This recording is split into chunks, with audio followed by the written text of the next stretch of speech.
In the south of Nepal, a boy named Balmani gazes thoughtfully at the landscape from the window of his orphanage. Mrs. Hannah, his caretaker, catches him and gently asks him to join the other children. So Balmani steps outside and watches as everyone happily plays soccer in the field. Meanwhile, in the nearby mountains, wild animals live peacefully until the roar of a massive tiger breaks the silence. The other animals scatter, but the tiger doesn't seem worried. He's just playing with his little cub, enjoying a family moment. Far away, a businessman named Samchai receives a call from Jenin, one of the orphanage workers. Jenin tells him he's seen an adult tiger with its cub. Samchai immediately gets excited. If the cub turns out to be a female, he could use her to breed more tigers and keep several under his control. His greed is clear from the very beginning. The next day, Hannah rings the bell to call the children for lunch. Later, when everyone is asleep, Balmani has a nightmare. He relives the tragic earthquake that took his family's lives. At that moment, Hannah and Ida, another caretaker, see him sleepwalking through the orphanage. They rush to stop him,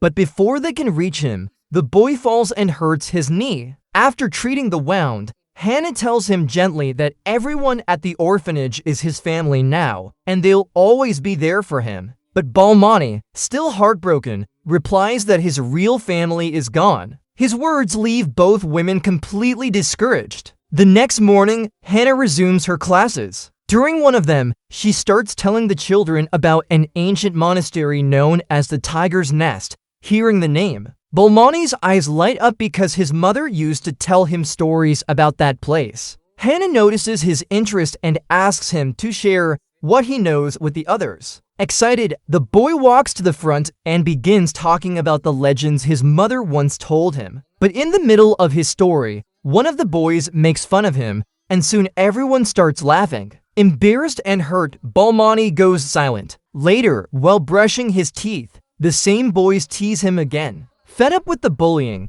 he tries to defend himself by splashing them with water, but that only makes things worse. That night, tired of everything, Balmani decides to run away from the orphanage. He wants to take control of his own life and leave the pain behind. He walks aimlessly through the area until he hears a gunshot in the distance. Curious, he follows the sound and stumbles upon a horrifying scene. Samchai and Jenin are standing over the lifeless body of the adult tiger, which Samchai has just shot. Jenin gets furious and scolds his boss, but Samchai silences him and orders him to load the tiger's body onto the truck. At that moment, Balmani spots the little cub trapped inside a cage. He waits until the men walk away, then runs to free it. But just as he does, Samchai sees him and yells for his men to catch the boy. A chase through the forest begins. After running non-stop, Balmani manages to lose them and hides behind a fallen log. Furious, Samchai orders the search to stop and tells Jenin to find out who that boy was, suspecting he might be from the orphanage. The next morning, exhausted, Balmani finds an old abandoned house and uses it as a shelter with the cub, finally getting some rest. Meanwhile, back at the orphanage, Jenin receives another call from Samchai, who demands results. Nervously, Jenin admits he still doesn't know who interfered during the hunt. Samchai loses his patience and orders him to figure it out immediately. Hours later, Balmani brings the little tigress to the edge of the forest. Speaking softly, he tells her he can't protect her and that it's best if she returns to the wild. But the cub doesn't want to leave him. She's happy to have a new friend and refuses to stay behind. Seeing this, Balmani smiles, makes a makeshift leash out of a rope, and together they begin their journey toward his hometown. Meanwhile, at the orphanage, Hannah and Ida hear the news about the adult tiger that was captured. Worried, they decide to gather all the children to make sure everyone is safe. But during the head count, they realize something alarming. Balmani is missing. They quickly organize a search with the help of the other orphans. When Jenin learns about the boy's disappearance, he begins to feel uneasy. He suspects it might be connected to the tiger incident. At the same time, Hannah decides to call the police. The next day, Balmani wakes up beside the cub on the shore of a lake. As soon as he gets up, they continue their journey, but soon they come across a group of guards patrolling the area. searching for them. To avoid being seen, the boy runs to a small rowboat and paddles away across the water. However, the current is very strong. Bolmani tries to dodge a pile of floating branches, but the boat suddenly spins and he falls into the river. Soaked, he manages to climb back in and keeps rowing with his little companion, whom he starts calling Mukti. Little by little, their bond grows stronger. Back at the orphanage, Hannah and Jenin discuss what to do next. During their conversation,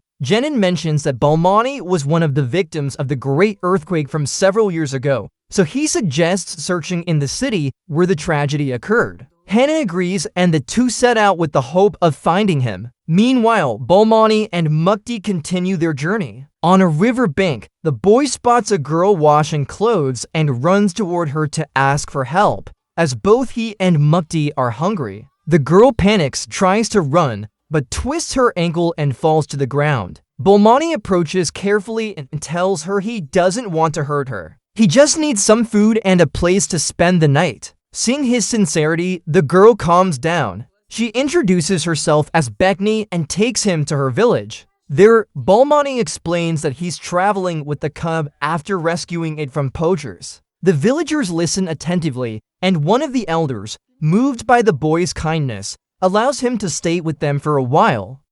Later, Beckney tells Bolmani she wants to show him something. Leaving Mukti in the village, she takes him into the forest. After walking for a while, they reach a large waterfall, where they swim and play as if they were old friends. When they return, Bolmani feeds Mukti with warm goat's milk, while Beckney tells him that her people will soon be leaving. Before going, she warns him about something important. When Mukti grows up, he will become a powerful tiger and could attack people if he doesn't return to his natural habitat. She asks him, for his own safety and for the animals' well-being, to take Mukti back home as soon as possible. Meanwhile, Hannah and Jenin continue their trip to the boy's hometown. But Jenin starts to get nervous. Samchai keeps sending him messages demanding results. Under pressure, Jenin decides to send Samchai the location where he believes Bolmani might be. Samchai wastes no time and heads there immediately. To avoid suspicion, Jenin tells Hannah he will search for the boy at the bus station and convinces her to check an abandoned house. In reality, he plans for Samchai to arrive before them. Meanwhile, Bolmani manages to get a ride on a motorcycle to his hometown. When he arrives, the sight leaves him speechless. His old house is completely destroyed, just like the rest of the place. As he rests, he hears an engine approaching. Looking out the window, he sees Samchai's vehicle. Desperate, he tells Mukti to hide, but it's useless. Samchai finds them and takes the cub, finally achieving his goal. Before leaving, Samchai threatens Bolmani, warning him not to say a word about what he saw, or he'll come back to get rid of him. Then he and his men drive away with the little tiger. A short time later, Hannah arrives at the scene and feels relieved to finally find the boy. She gives him some water and food and asks what happened. Bolmani tells her that he found a tiger cub, but Hannah doesn't completely believe him. She insists that he come with her to return to a safe place, but he refuses and says he wants to stay there. Hannah, determined not to leave him alone, sits beside him and speaks to him gently. She tells him that even though his mother is no longer alive, his connection with her will never disappear because she will always live in his heart. Then she suggests spending the night in that old house and returning to the orphanage at sunrise. Bolmani agrees, and while they rest, Hannah tells him her own story. How she lost her mother in a car accident. Little by little, the atmosphere becomes calmer, and the boy finally manages to sleep. Meanwhile, Samchai gives Jenin some money as payment for recovering the cub. He tells him that with that money, he can buy the motorcycle he's always wanted. Jenin feels uncomfortable, but accepts the payment anyway. Hours later, Bolmani wakes up startled by a nightmare. Although he knows Hannah only wants to protect him, he decides to leave quietly and slips out of the house without her noticing. At dawn, the boy reaches one of the areas most devastated by the earthquake. There, he reunites with some of his old neighborhood friends who still live among the ruins. The moment is emotional. Bolmani can't believe that, after everything, He's seeing them again when Hannah wakes up and discovers that Balmani has left once more. She panics and sets out to find him. That night, the boy tells his friends everything that has happened, including the capture of Mukti. One of the boys remembers that near the neighborhood there are some warehouses where criminals usually hide. Without thinking much about it, the group decides to go there. They manage to sneak into one of the buildings and are horrified to see one of Samchai's men skinning the body of the adult tiger. Balmani moves quietly through the shadows, determined to find his friend. At last, he finds her. Mukti is locked inside a cage, right next to the room where Samchai is sleeping soundly. The boy carefully opens the cage and frees the cub without making a sound. However, while the others keep watch near the exit, one of the boys spots Jenin talking to one of the criminals, confirming that he's working with Samchai.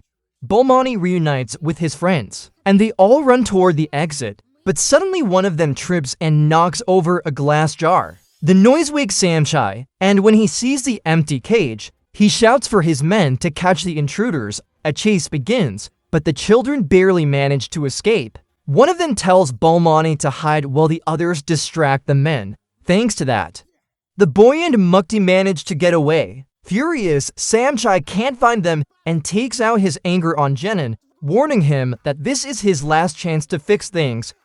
At sunrise, Balmani meets a man named Madhav, a local resident. Seeing that the boy is hungry, the man shares his food with him. During their conversation, Balmani confides that he plans to travel north to release the tigress in a safe place, far from hunters. Madhav tells him that his village is also in that direction and offers to accompany him part of the way. Meanwhile, Hannah arrives at a police station to ask for help. But when she explains everything, the officer blames her for losing the same boy twice and warns her that she could lose her license to run the orphanage. The news devastates her. However, just before leaving, Hannah notices a photograph of the tiger's nest monastery hanging on the wall. Something inside her tells her that Balmani might be there. Without a second thought, she decides to head to that place.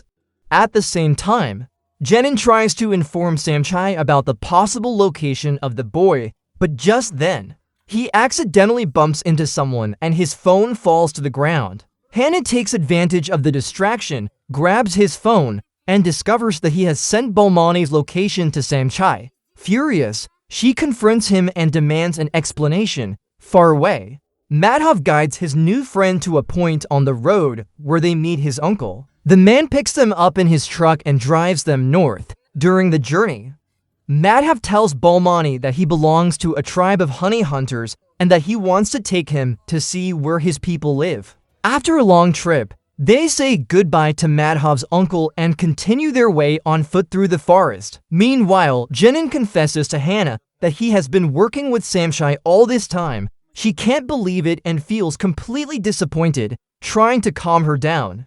He apologizes and promises to do everything he can to make things right. Then Hannah comes up with an idea. They use the money Jenin received from Samchai to pay for a trip to the northern region. In the mountains, Madhav finds his father, who works collecting honey. Excited, he tells him that he managed to sell all the products he took to the city. Then he introduces Balmani, and everyone in the tribe has fun watching the little tigress run around on the ground. Sometime later, Balmani and Madhav reach the village of the honey hunters. There they feed the tigress and give the boy a new outfit to protect him from the cold. Then they continue their journey toward the monastery. But during the walk, Balmani starts feeling sick because of the altitude, so they decide to stop for a moment to rest. After talking for a while and catching their breath, they get back on the road. Further ahead, Madhav explains to Balmani the path he must follow to reach the tiger's nest. Before saying goodbye,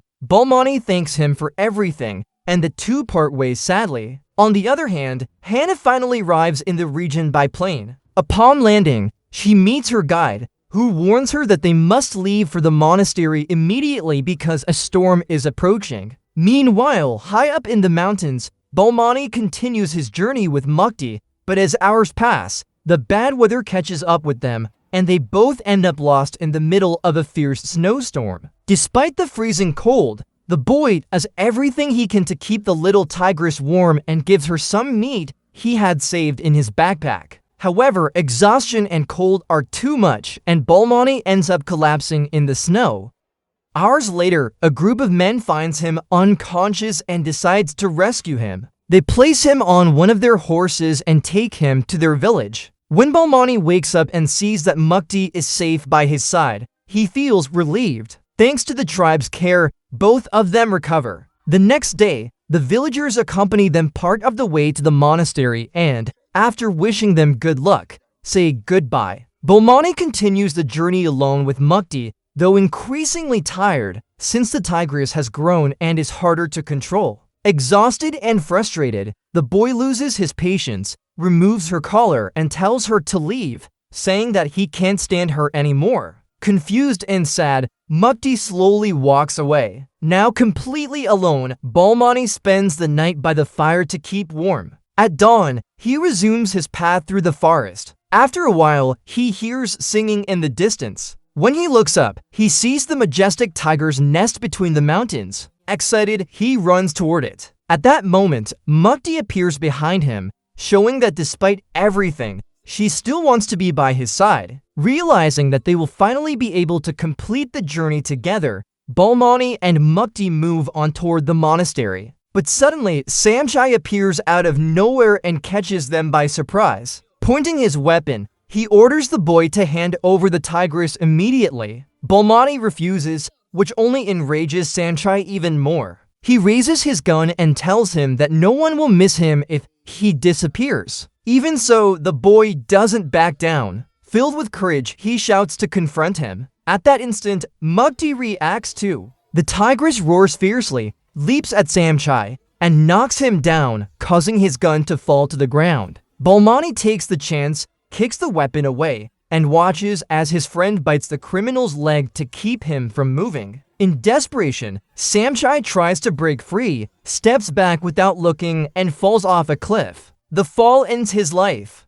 Balmani stands frozen, shocked by what just happened. Shortly after, Hannah appears. When she sees him safe and sound, she apologizes for not believing him from the beginning. She tries to warn him that a dangerous hunter is looking for him, but the boy simply replies that the man is no longer alive. Hannah is amazed by Balmani's bravery. Moved, she tells him that she will accompany him to the monastery. Together they continue their journey until, upon arriving, Mukti runs excitedly toward one of the temples, where several monks welcome her with joy. At that moment, Balmani approaches one of the monastery leaders and tells him that his mother used to talk about the guru of the tiger's nest, a wise man who overcame all his fears and challenges to fulfill his mission. The monk smiles and tells him that he too has made that same journey, facing every obstacle alongside Mukti. He assures Balmani that the tigress will be safe there, in a place full of peace. However, the monk explains that Mukti needs a family. He suggests taking her to an adult tigress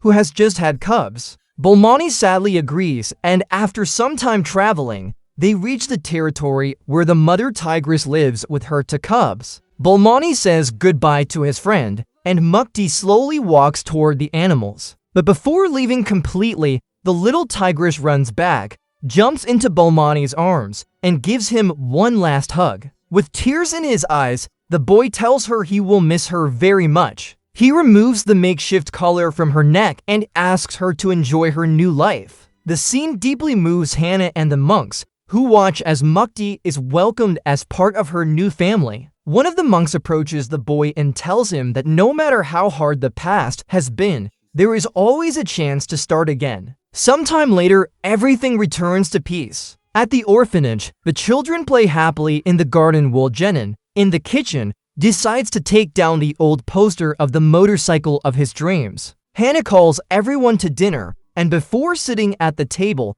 Balmani hangs a new poster on the wall, the story of the great guru of the tiger's nest. Don't forget to like and subscribe and let me know what you think about this movie.